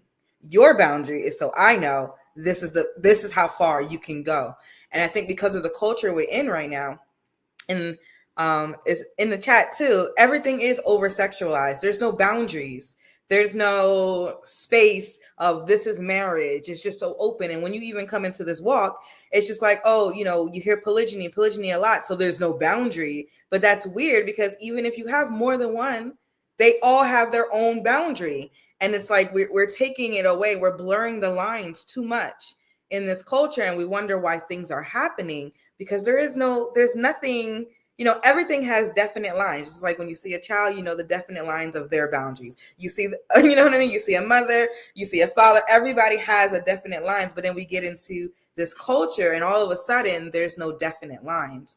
And that is a very scary place to be, especially when it comes to honoring or marriage being a ministry. It's literally a ministry. You're literally showing the Most High in these two coming together, and yet we don't have any blurred or nothing sacred there. It's kind of scary. Okay, hallelujah, hallelujah. That's my shot. Is also now see you froze. That's probably the Most High doing that because he don't want you to interrupt me. Anyway, okay, absolutely. Azante, you said a lot, especially coming from the man perspective. I would say men need to start getting beat up. I don't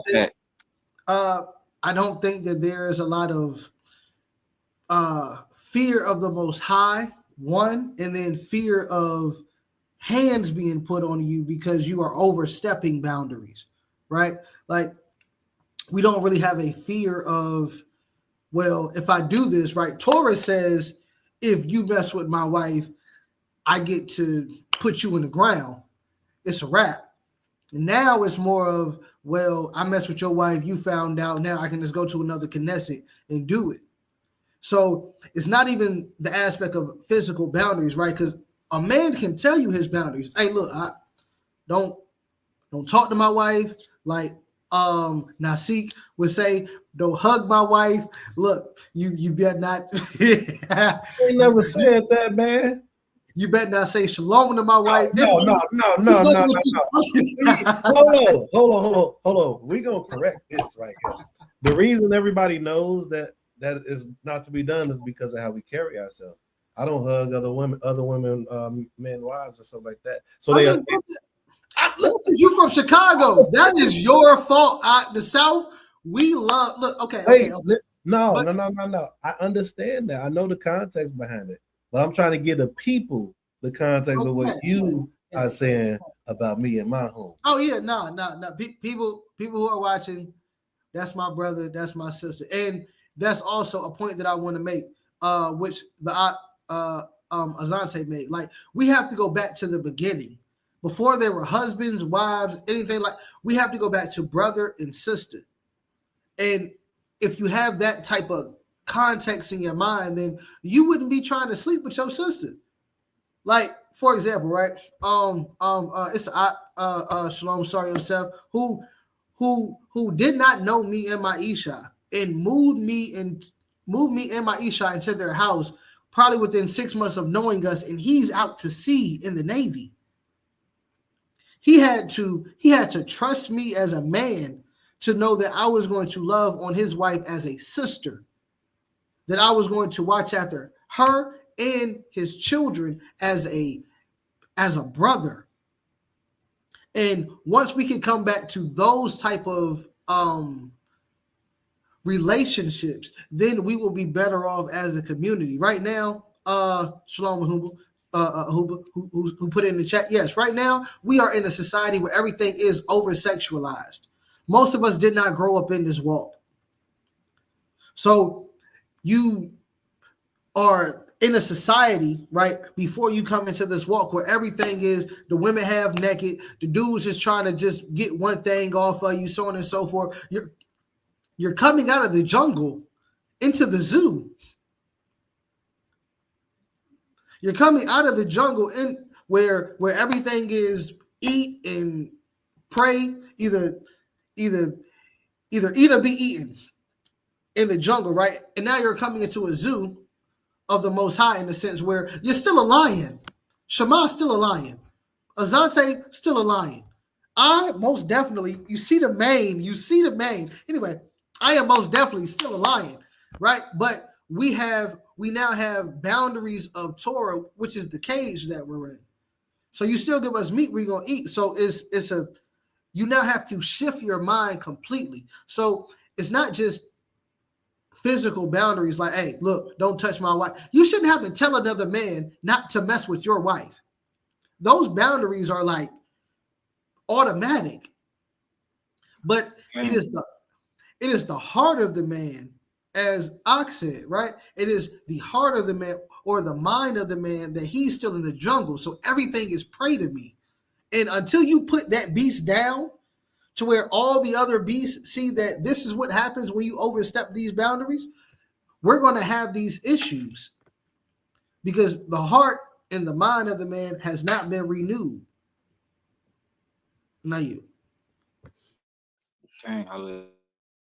Hallelujah. All right. Did everybody go? Who else hasn't won yet? Go ahead. Take the floor because I got some stuff to say. Just saying.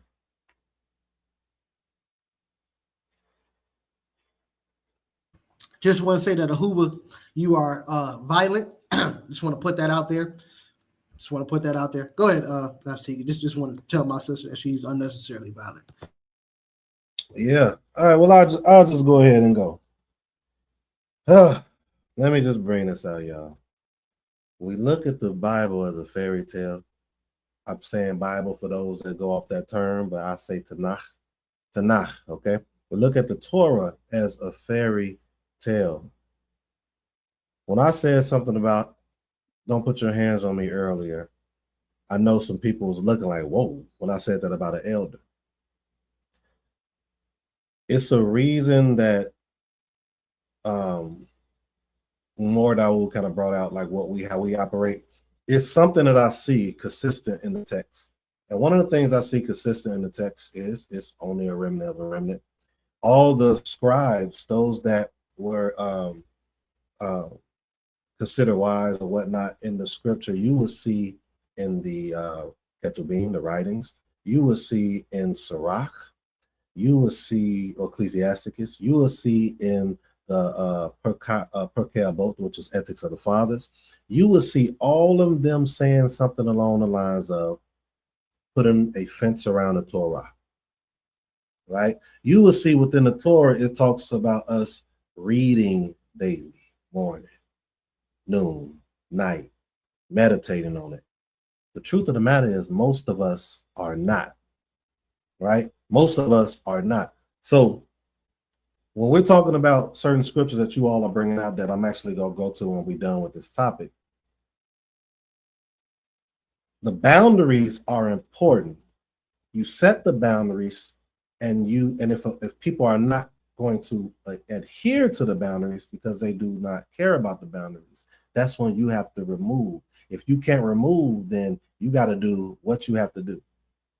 Why do I say do what you have to do? Because our literature teaches that. The literature teaches that in a community setting, but we are still a community outside of the community. That's why I don't call everybody an Ak. I know people teach it. I'm not against it, but I do not call everyone my brother, because the way your mind is going to dictate if you are my brother. Azante Tariq brought out if I'm when he leaves, how I move and with his wife or anything like that is going to dictate if I'm keeping those boundaries. I created a boundary that I don't even hug a woman that's married. Some people look at that as extreme, but I have counseled a lot of married people. And one of the first things that they have done if it came to cheating is due to no boundaries. Being able to talk to anybody they want to, text, call, be in each other's DM. Before you have sex with somebody else's wife, you got to think it. But if a boundary is in place the way they can't even touch her, then they can't have sex with her. But this is 1+2. But we're failing at this completely because we are still within the culture that we're a part of now. And I'm going to keep pushing the importance of why me and my Isha don't hug the opposite sex of women. Even her sister, which is my sister-in-law, it took a while for me to hug her, even while I was married to her. Not because I'm worried about something I'm going to do. Y'all ask my Isha how I move. It's not that I'm worried, but it's like I have to make sure that my name is intact, right? With the Most High. And then even with the people. Some people say you don't care what the people think, but you have to. That boundary plays a part with everything. It goes with what we're talking about with the elders. It goes with what we're talking about with any of these topics. We have to make sure that we are keeping the boundary not only with the elder part, not only with the marriage part, but keeping the fence, a boundary throughout the Torah. It's a scripture. I'm gonna bring not a scripture. It's Ethics of the Fathers. It says the phrase "make a fence around the Torah," which is really just taken from how our Torah tells us to study the script morning, day, and night. That fence around the Torah is to make sure that we won't fall into these topics that we're talking about now, but to oversaturate ourselves in those things. The more we saturate ourselves or oversaturate ourselves in these topics, the less of a chance that we'll fall in these topics.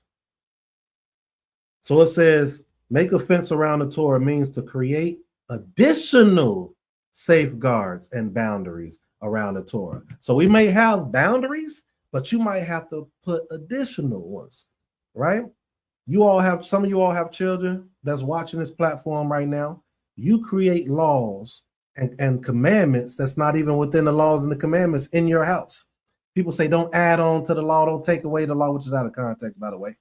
But don't add on to the law, take on to the law. But we do that with our marriages, with our children, with anything. So those things is going to help those boundaries stay in place, that reinforcement. And I wanted to bring that out. I'm gonna pass the mic to you all. Anyone have anything else to say in regards to that, or in regards to this topic?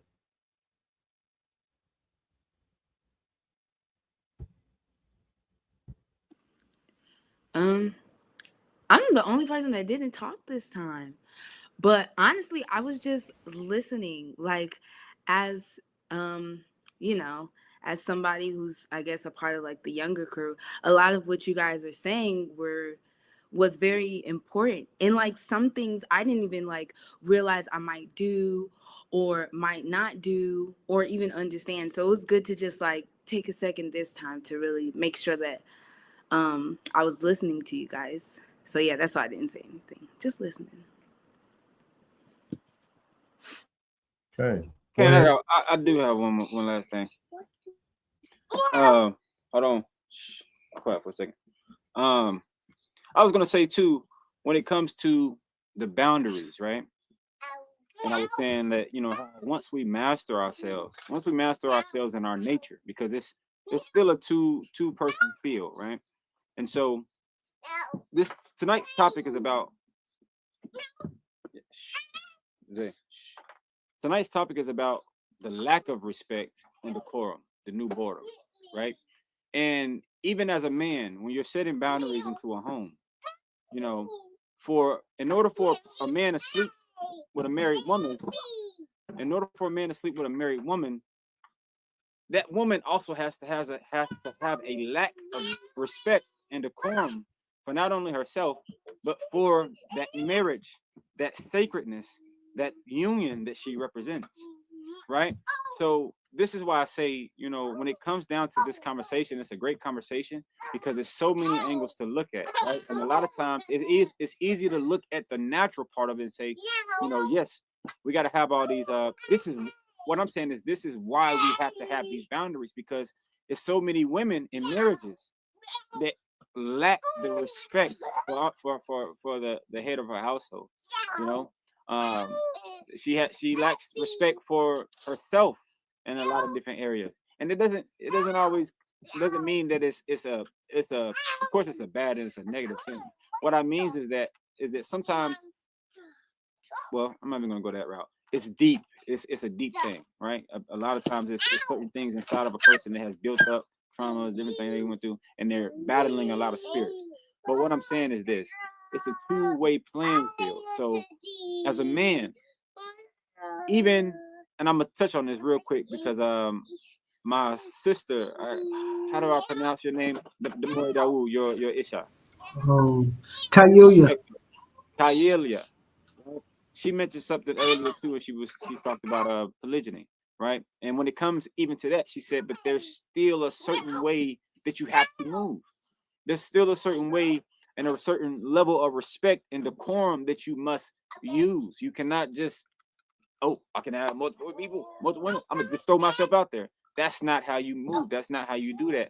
And I thought that was very important as well, because that only goes to show again the lack of self-respect us as men we don't have for ourselves.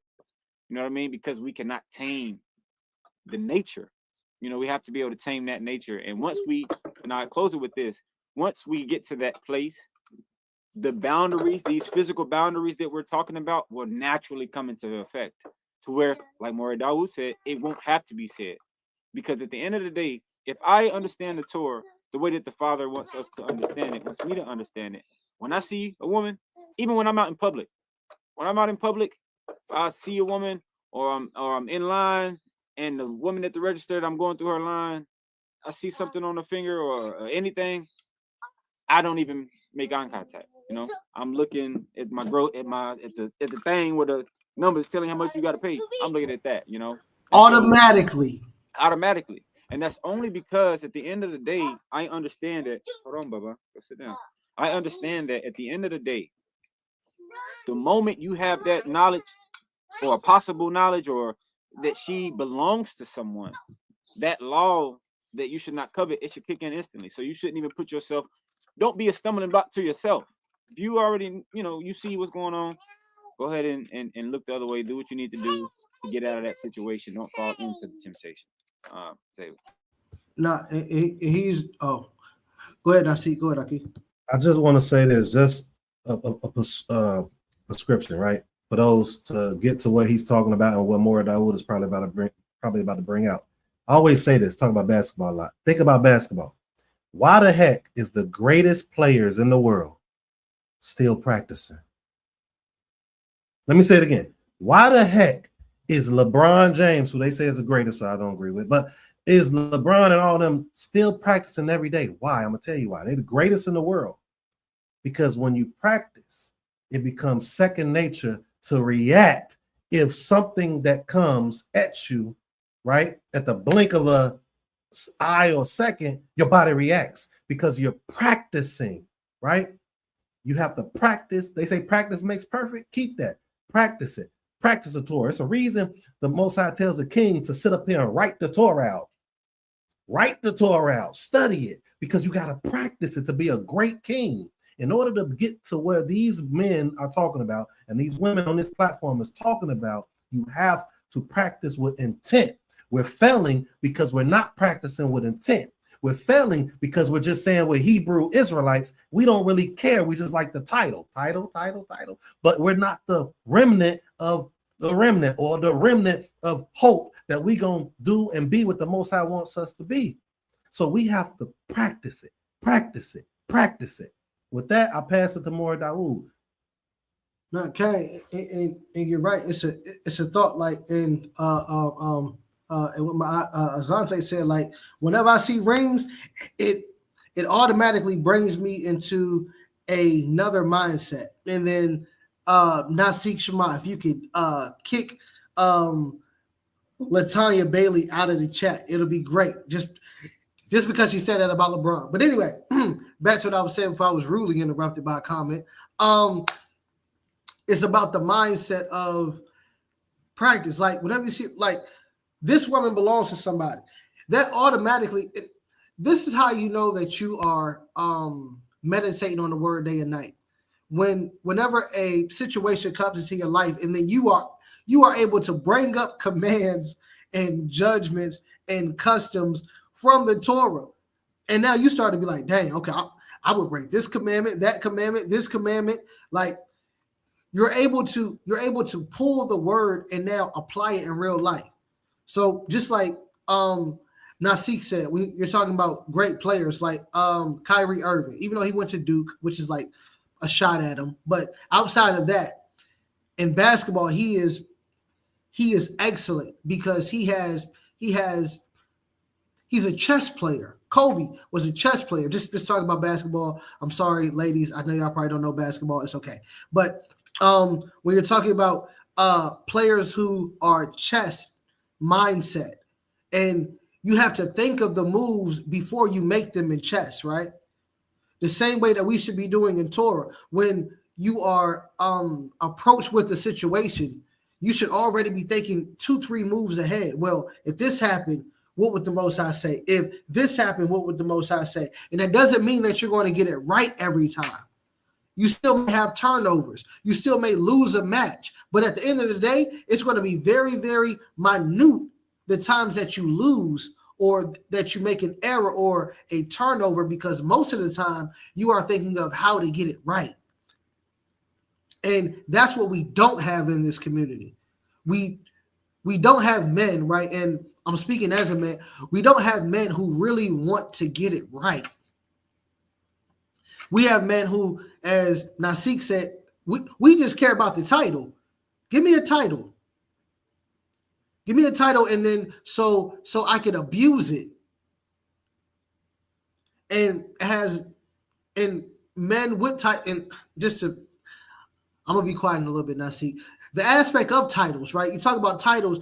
Men use titles because women love power. That's the 1+1. Men want titles because women submit and they love power. So if you give me a title and I just want the title and not the responsibility, I just want the job but not the job description, then now I can use it to now further my my lust, or I can use it to further my unbalance in my nature. That's what most of our men are doing. So then when men like us call them out, now we have an issue. But at the end of the day, this type of stuff has to be called out. And I'm going to yield because I can go on and on about this, but I'm going to yield. Like, we really got to change some stuff up in the culture. Okay. Now, see, may I just clarify something? Go ahead, real quick. Go ahead. Yeah, for myself, because I gave an example when I was in the store. Because I don't want, because sometimes when I'm speaking to, like, you know, like I said, you my brother, Nasika Amuna, she's my sister, Kayelia, I see you as a sister, I see y'all as sisters. So sometimes, just because of how I raised, sometimes when I am speaking to you, I do make eye contact sometimes. Let me clarify that. But what I'm speaking of when I say in the store, I'm saying this is a woman that I've never met. This is somebody I don't know. You know, this is somebody that I'm not looking to get to know. So if I met a woman that I don't know, I have no relationship with, and I see that she has a ring on, you know, when I say I'm not making eye contact, it's for a reason. It's to keep myself from even thinking to gaze upon a woman, to gaze upon the beauty of a woman, because the reality is this. Nasika Muna, I've grown to be able to know her as a sister, build a relationship with her as a sister, even to the point to where, you know, her and her siblings, they'll say that I look like their brother, you know what I'm saying? So there's a there's a real relationship there in that aspect. So I just wanted to clarify that, to say that, because if I'm talking to one of y'all and I'm looking at you, it's not, that's just. Hey, don't be looking in my wife's eye. Hey, yeah. We just told you about the penalty, and you gonna let us know. Right. No, I'm saying just in general, anybody I talk to, that's, I look at the person. I look at you when I'm speaking to you, just out of respect. I was always taught to look, people in the eyes when they talk. So I'm saying that to say that it's never in a disrespectful manner, but I was using the story example to show that, I have never met this woman, so I have no responsibility to her, no duty to her. There's no reason for me to even be trying to get to know her. That's what I'm saying. So I keep my face down, keep my eyes down. I want to clarify that, just so that if I was talking to somebody and I might look you in the eyes, it's not because I'm looking at you to anything of that nature. I just want to clarify that. So that ladies, let's pass the mic to the ladies, man. You could preach on your sermon on Shabbat, man. Let the ladies speak. Who want to go? Okay, my ST, of course. Go ahead, Doc. I just want to land back off of what Adonizante said as far as the eye contact. I did grow up as understanding that eye contact meant respect, and it meant that you could tell a person's honesty. Like if people are always looking down as you're talking to them, there might be some hidden motives. But my father was definitely big on, when talking to a man, he ought to look you in the eyes. That was the biggest part. And it's kind of tricky now, because people will say if a woman's not looking a man in his eyes while she's speaking to him, then she's been abused at home, or all those types of things. I don't think that's always the case, because I can definitely say now, as a married woman, I realize I have to carry myself a certain way. And to speak on the other side, as Azante was saying, as the woman, when I go in stores, especially when my husband's not with me, I'm like this. I'm tunnel vision. Of course, I'm looking around, checking my surroundings, but it's like they're like detectors on some of these men who are just looking, and it's like the moment you look at them, they coming over there. Excuse me, are you married? Yes, I'm married. Oh, dang. And I'm just like, all right, I gotta go. I'm not trying to hold conversations unless it has something to do with something that's business or productive. But I'll throw in, because my husband, I'll throw it in there fast, so they already know that I don't know what motive I don't know what motive you come to me with, but I'm letting you know. In the beginning, I wear my ring, but they don't care. But I'm letting you know that my standard is I only have eyes for my husband, so please go the other way if that's what your motive is. But I never go in assuming that that's what a man is coming to speak to me about, because I realize we live in a world, like we said earlier, where we work co-ed. There's men and women in the workforce, and there are a lot of men that are very focused, or else they wouldn't be where they are in business wise. But then I also realize there's another side to that. There's men with ulterior motives. But going in the store, I remember I left. Me and my Ish were getting ready to head back to Georgia. We left from fellowshipping with my family and my oldest brother. I walked in the gas station and I noticed this guy was looking at me. I didn't even look at him. I looked down and I was going to the bathroom, and all along that was my brother. I looked up and he was like, Muna. I was like, oh. I said, look. I said, especially in these gas stations, I'm sorry. I don't try to make no eye contact quick, because sometimes they be trying to follow you. And I'm just like, I have to be careful, because I don't know. It's like if they make eye contact, sometimes they think that, oh, she want me or she wants to talk to me. Like, no, I don't. But yeah, I'm just sitting on the other side of that, carrying yourself, making sure you're not being luring as well. Because some people don't know how to tell the difference. So you just have to tell the difference for them. Zehu. All right. I like that. Alma. Oh. Oh. No, I was just saying I like that, Amuna. That was great. Like you said, some people can't tell the difference, so you have to tell the difference for them. No, like facts, you really do. And just to like add to your story, you made me remember, like, because I travel a lot on on public transportation. And one day I'm getting off of the bus, and you know, you can notice people. I kind of do the same thing that you do, which is I see a guy. I don't really see you, but I acknowledge that that's a male, and I'm like, okay. Anyways, and I'm moving, and it's my brother who was standing right there. I was like, who is this calling me? And then I look up and it's him. And I was like, oh, wow.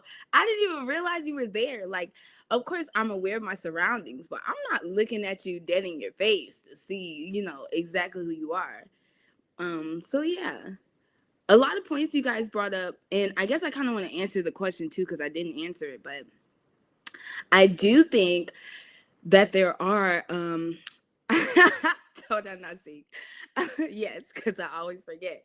I do think that a lack of boundaries is a part of what allows for temptation. Because if we have boundaries, like people tell us to have boundaries, you know, just in general, you know, when we have family members that ask us to do things, when we have careers and we don't want to overextend ourselves, or, you know, we don't want to be used and abused, it's important to have boundaries. So it's especially important to have boundaries with the opposite sex.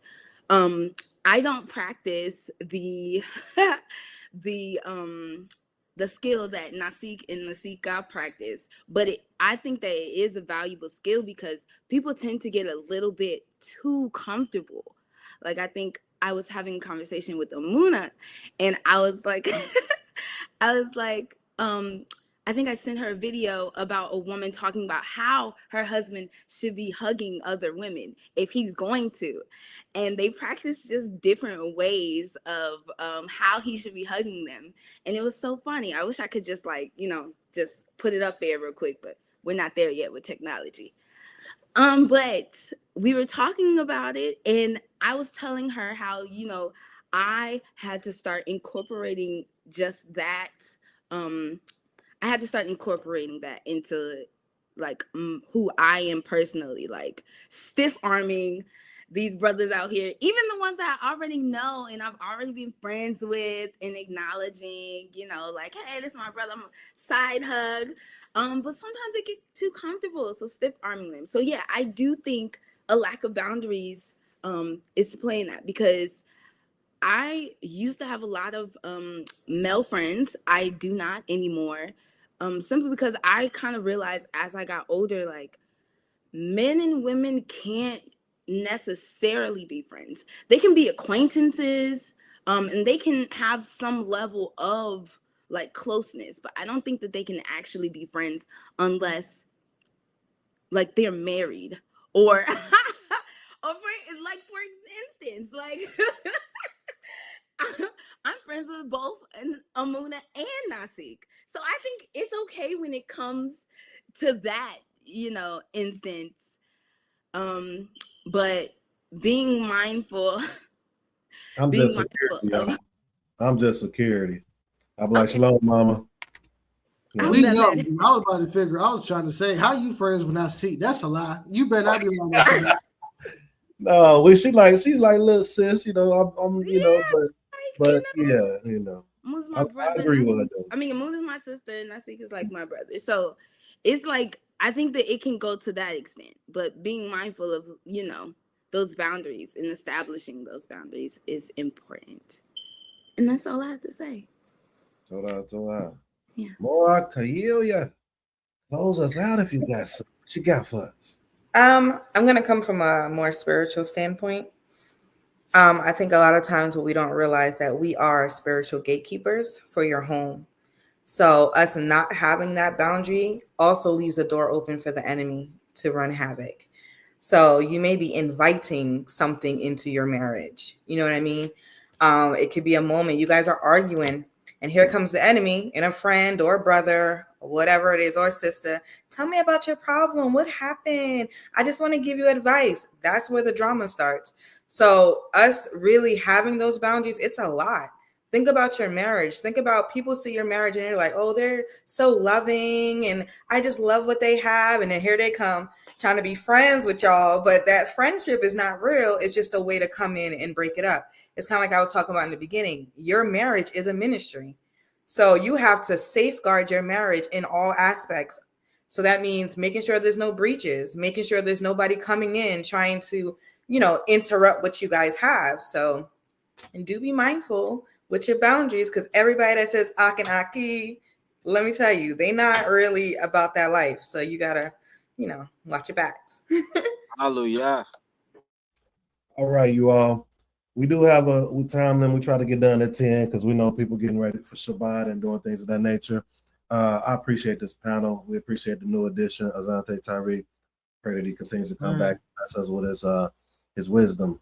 What I'm going to do, I'm going to close out with some scriptures really quickly, and then we're just going to seal it. I do want to say one last thing, though. One last thing. Is that your last subtopic, Aki? How many subtopics? No. We're done with that. We're done. We only was doing 2 today.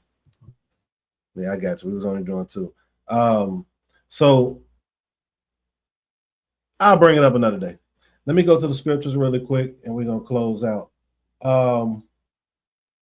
First scripture is Exodus 20:14. It says, you shall not commit adultery. And we know what the 10 commandments and most of the commandments pertaining to the 10 commandments when it talks about covet. Covet is very huge in our community.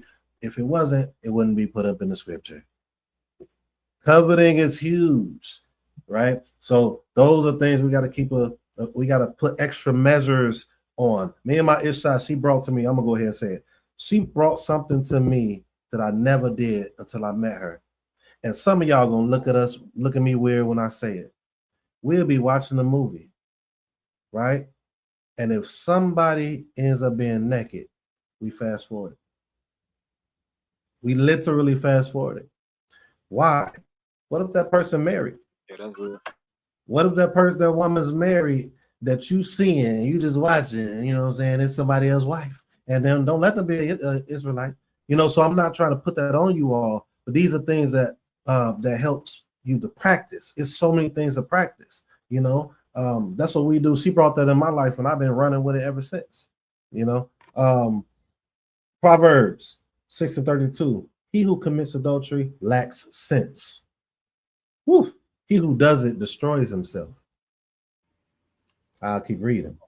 Leviticus 20:10. If a man commits adultery with the wife of his neighbor, both the adulterer and the adulteress shall surely be put to death. That's what Mordau was teaching on earlier. But we don't do that today because we ain't keeping. Let's keep going. Proverbs 5:3-5 says, for the lips of a forbidden woman drip honey, and her speech is smoother than oil, but in the end she is bitter as wormwood, sharp as a two-edged sword. Her feet go down to death, and her steps follow the path of Sheol to Sheol.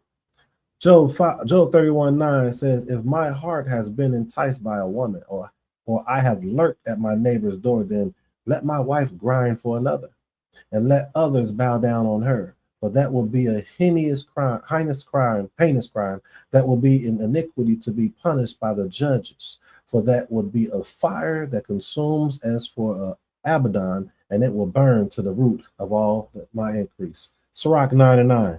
Do not sit at all with another man's wife. Do not sit at all with another man's wife, or share a meal with her over wine, lest your heart be drawn to her and you go down in blood to the grave. And most people fall into that because they're not practicing daily, like the greatest basketball players in the world. Why the heck they practice? Sirach 23:18, Ecclesiasticus 23:18. A man that breaketh wedlock, saying thus in his heart, who see me?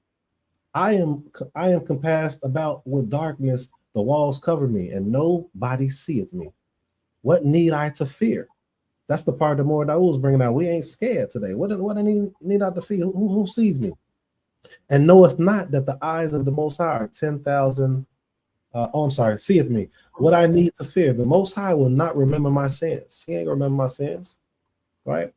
A man only feareth the eyes of men, and knoweth not that the eyes of the Most High are 10,000 times brighter than the son. But we don't even fear men because we don't have anything in place to put the men down, right? Beholding all the ways of men and considering the most secret parts. Ecclesiastes 23:20. He know all things are ever they were created, so also after they were perfected, he looked upon them all. This man shall be punished in the streets of the city. This was more Daoud was talking about beating people up. We got to get back to that, but we're afraid. We're afraid of those outside of us. Sirach 26:9 says, a wife's harlotry shows in her lustful eyes. Y'all was talking about eyes, making eye contact, right? A wife's harlotry shows in her lustful eyes, and she is known by her eyelids. Keep strict watch over her head, over a headstrong daughter, or else when she finds liberty, which happens amongst most of our people, she will make use of it. Be on guard against her imputed eye, and do not be surprised if she sins against you. That's why it goes back to raise up a child in the way that it would go and will not depart, right? Last thing, and we're done. Sirach 7. If you marry, you have not sinned. But if a virgin marries, she has not sinned. Yet those who marry will have worldly troubles, and I will spare you that. So us being married, we're going to have challenges outside of us. There's going to be a lot of temptations and things of that nature, but we have to put a fence around our mind, right? We got to put a fence around that Torah, and we have to practice it daily. That's the only way, but we're going to keep following. And with that, you all, we're going to close out. May the Most High bless and guard those of you that's present. Yabrechem, Yehuah, Yishmarechem. May the Most High bless and guard you all. We're going to close out now. Shalom. Shalom.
Steps that we must take if we want to see. I see my people rising, no more stopping us. Couple big niggas cross America, us. The peace flows for the sake of us. The sake of us, the sake of us. I see my people rising, no more stopping us.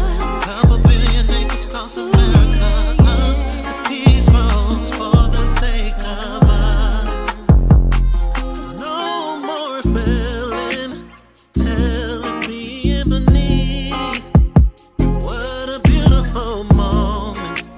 Aside.